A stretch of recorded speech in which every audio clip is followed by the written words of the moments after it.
ಪಾಕಿಸ್ತಾನ ಮತ್ತೊಮ್ಮೆ ನಿಯಂತ್ರಣ ರೇಖೆಯಲ್ಲಿ ತನ್ನ ನರಿಬುದ್ಧಿಯ ಕೃತ್ಯ ಎಸಗಿದೆ. ಭಯೋತ್ಪಾದಕರನ್ನು ಭಾರತದ ಪ್ರದೇಶಕ್ಕೆ ಒಳನುಸುಳುವ ಉದ್ದೇಶದಿಂದ ಪಾಕಿಸ್ತಾನ ಗಡಿಯುದ್ದಕ್ಕೂ ಗುಂಡು ಹಾರಿಸಿದೆ. ಭಾರತದ ಭದ್ರತಾ ಪಡೆಗಳು ಉಗ್ರರಿಗೆ ಬಲವಾಗಿ ಪ್ರತಿಕ್ರಿಯಿಸಿದ್ದು, ಒಳನುಸುಳುವಿಕೆ ಪ್ರಯತ್ನವನ್ನು ವಿಫಲಗೊಳಿಸಿದೆ. ಭಯೋತ್ಪಾದಕರನ್ನು ಭಾರತದ ಪ್ರದೇಶಕ್ಕೆ ತಳ್ಳಲು ಪಾಕಿಸ್ತಾನ ಆಗಾಗ್ಗೆ ಗುಂಡಿನ ದಾಳಿ ನಡೆಸುತ್ತದೆ. ಇದರಿಂದಾಗಿ ಭಾರತೀಯ ಭದ್ರತಾ ಪಡೆಗಳು ಅವರನ್ನು ಮಟ್ಟ ಹಾಕಲು ನಿರಂತರವಾಗಿ ಎಚ್ಚರದಿಂದ ಇರುತ್ತವೆ. ಆ ಮೂಲಕ ಭಯೋತ್ಪಾದಕರು ಗಡಿ ದಾಟಲು ಅವಕಾಶ ಮಾಡಿಕೊಡುವ ಪಾಕಿಸ್ತಾನದ ಪ್ಲಾನ್ ಅನ್ನು ವಿಫಲಗೊಳಿಸುತ್ತವೆ. ಭಾರತೀಯ ಸೇನೆ, ಬಿಎಸ್ಎಫ್ ಮತ್ತು ಸ್ಥಳೀಯ ಪೊಲೀಸರು ಈ ತಂತ್ರದ ಬಗ್ಗೆ ಚೆನ್ನಾಗಿ ತಿಳಿದಿದ್ದು, ಹೀಗಾಗಿ ಸೂಕ್ತವಾಗಿ ಪ್ರತಿಕ್ರಿಯಿಸುತ್ತಾರೆ.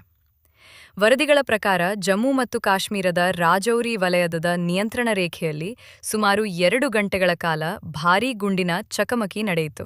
ಆದರೆ ಗಡಿಯಾಚೆಯಿಂದ ಭಯೋತ್ಪಾದಕರು ಒಳನುಸುಳಲು ಮಾಡಿದ ಪ್ರಯತ್ನವನ್ನು ಭಾರತೀಯ ಪಡೆಗಳು ವಿಫಲಗೊಳಿಸಿದವು. ಅಧಿಕಾರಿಗಳ ಪ್ರಕಾರ ಪಾಕಿಸ್ತಾನದಿಂದ ಅಪ್ರಚೋದಿತವಾಗಿ ಗುಂಡಿನ ದಾಳಿ ನಡೆಸಲಾಯಿತು. ಗಡಿಯಲ್ಲಿ ನಿಯೋಜಿಸಲಾದ ಭಾರತೀಯ ಸೇನಾ ಪಡೆಗಳು ಅನುಮಾನಾಸ್ಪದ ಚಟುವಟಿಕೆಯನ್ನು ಗಮನಿಸಿ ಪ್ರತಿದಾಳಿ ನಡೆಸಿದವು. ಒಳನುಸುಳುಕೋರರನ್ನು ಪತ್ತೆ ಹಚ್ಚಲು ಶೋಧ ಕಾರ್ಯಾಚರಣೆಯನ್ನು ಪ್ರಾರಂಭಿಸಲಾಯಿತು. ಸದ್ಯ ಆ ಪ್ರದೇಶವು ನಿಕಟ ಕಣ್ಗಾವಲಿನಲ್ಲಿದೆ. ಆಪರೇಷನ್ ಸಿಂಧೂರ್ ನಂತರ ಎಲ್ಒಸಿಯಲ್ಲಿ ನಡೆದ ಮೊದಲ ಪ್ರಮುಖ ಕದನ ವಿರಾಮ ಉಲ್ಲಂಘನೆ ಇದಾಗಿದೆ.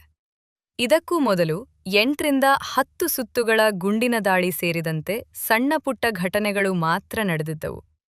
ಕಳೆದ ವರ್ಷ ಮೇ 7 ಮತ್ತು 10ರ ನಡುವೆ ನಡೆಸಲಾದ ಆಪರೇಷನ್ ಸಿಂಧೂರ್ ನಂತರ ಪಾಕಿಸ್ತಾನವು ಬಲವಾಗಿ ಪ್ರತಿದಾಳಿ ನಡೆಸಿತು. ಭಾರತೀಯ ಸೇನೆಯ ಗುಂಡಿನ ಚಕಮಕಿಯನ್ನು ಎದುರಿಸಲು ಸಾಧ್ಯವಾಗದ ಪಾಕಿಸ್ತಾನಿ ಪಡೆಗಳು ಮೇ 2ನೇ ವಾರದಲ್ಲಿ ಸುಮಾರು 14 ಬಾರಿ ಕದನ ವಿರಾಮವನ್ನು ಉಲ್ಲಂಘಿಸಿ ಪೂಂಚ್ ಮತ್ತು ರಾಜೌರಿ ವಲಯಗಳಲ್ಲಿನ ನಾಗರಿಕ ಪ್ರದೇಶಗಳನ್ನು ಗುರಿಯಾಗಿಸಿಕೊಂಡವು. ಕಳೆದ ಕೆಲವು ವರ್ಷಗಳಿಂದ ಭಾರತವು ಗಡಿ ಭದ್ರತೆಯನ್ನು ಗಮನಾರ್ಹವಾಗಿ ಬಿಗಿಗೊಳಿಸಿದೆ. ಆಧುನಿಕ ತಂತ್ರಜ್ಞಾನ ಮತ್ತು ಡ್ರೋನ್ ಕಣ್ಗಾವಲು ಭಯೋತ್ಪಾದಕರು ತಪ್ಪಿಸಿಕೊಳ್ಳುವುದನ್ನು ಅಸಾಧ್ಯವಾಗಿಸಿದೆ. ಗಡಿಯು 24/7 ನಿಕಟ ಕಣ್ಗಾವಲಿನಲ್ಲಿದೆ.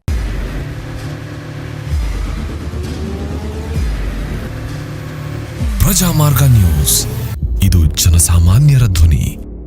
ನಮಸ್ಕಾರ. ನೀವು ನೋಡ್ತಾ ಇದ್ದೀರಾ ಪ್ರಜಾಮಾರ್ಗ ನ್ಯೂಸ್. ರಾಷ್ಟ್ರದ ರಾಜ್ಯದ ರಾಜಕೀಯದ ಬಗ್ಗೆ ಹೆಚ್ಚಿನ ಸಿನಿಮಾ ಅಪ್ಡೇಟ್ಗಳಿಗಾಗಿ ಫಸ್ಟ್ ಲೈಕ್ ಮಾಡಿ, ಸಬ್ಸ್ಕ್ರೈಬ್ ಆಗಿ, ಹಾಗೆ ಫಾಲೋ ಕೂಡ ಮಾಡಬೇಕು.